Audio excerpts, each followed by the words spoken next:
লাউ ডাঁটা আলু বেগুন দিয়ে পোস্ত। সরষের তেলে 5 ফোড়ন, পেঁয়াজ কুচি দিয়ে পেঁয়াজটা একটু ভেজে নেব।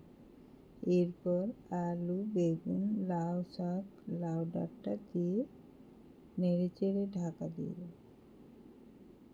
ঢাকনা খুলে পরিমাণ মতো নুন হলুদ দিয়ে 4 থেকে 5 মিনিট ভেজে নেব।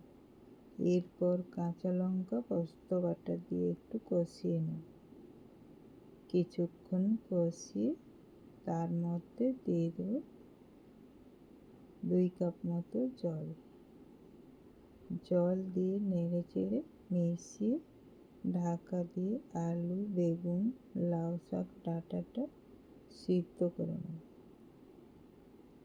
ডাঁটা আলু সিদ্ধ হয়ে গেলে জলটা একটু শুকিয়ে মাখো মাখো করে নামিয়ে নেব।